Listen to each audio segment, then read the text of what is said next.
Hurricane Irma made landfall overnight, causing heavy damage and flooding. The storm is still churning over the Caribbean and could soon take aim at Florida. Take a live look at this harbor in the French island territory of St. Martin. Rain and high winds hit overnight, flipping boats, flooding streets, and destroying buildings. WJZ Live with first warning weather coverage. Meg McNamara and meteorologist Tim Williams with an update from the National Hurricane Service and the latest on Irma's track. Let's start with Meg.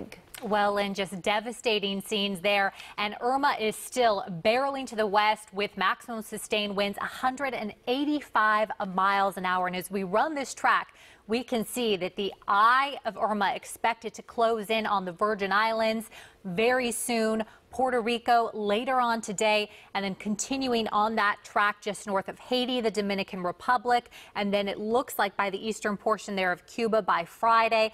And you'll notice a little bit of a shift to the east as we see Irma approach the Florida Peninsula there. So we'll have to keep an eye on that. That could, obviously vary greatly where these heavy rains are going to hit. Now, the radar imagery there, you can see the well-defined eye of Irma there tracking off to the east, nearing Puerto Rico as we speak.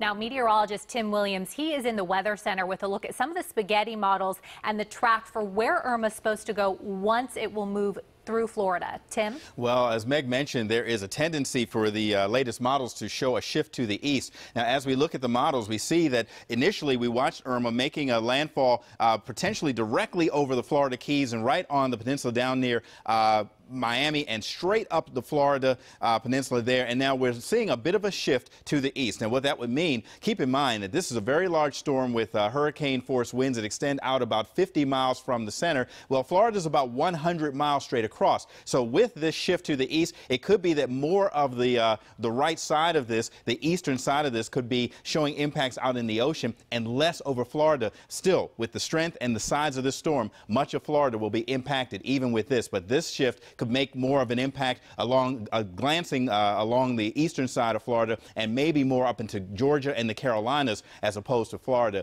and the Gulf. We'll continue to keep you posted. These updates will be coming in throughout the day. Now back over to you, Lynn. Thanks, guys. Irma slammed into the Caribbean early this morning as a Category 5 hurricane, the most powerful storm ever measured in the Atlantic, and it's headed toward Puerto Rico and the U.S. Kenneth Craig has the latest for WJZ from Miami. Packing 185-mile-an-hour winds, Hurricane Irma made landfall in the Caribbean early Wednesday, barreling into the island of St. Martin. The storm flooded a harbor, stranding cars. Irma is the strongest hurricane ever recorded in the Atlantic. This is the view from the eye of the storm.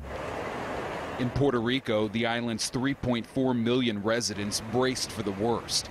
The head of the power company says parts of the island could be in the dark for weeks or even months afterward. Irma is still days away from the U.S. mainland and is now tracking more east. The storm is bigger, faster, and stronger than Hurricane Andrew. Mandatory evacuations are already in effect for the Florida Keys, forcing people to get in their cars and leave. Elizabeth Prado lives in the Keys. This is the first time in 51 years she's evacuating. I've been through George, been through Andrew, been through Wilma, but I'm not staying for Irma. No, not happening. And in Miami, residents filled up sandbags. State officials are urging residents who live in low-lying areas in Miami-Dade County to start evacuating as well, although it is not mandatory. Kenneth Craig, WJZ Eyewitness News. WJZ's first warning weather team will continue to track Irma. We'll bring you the latest updates on the powerful storm's path and impact.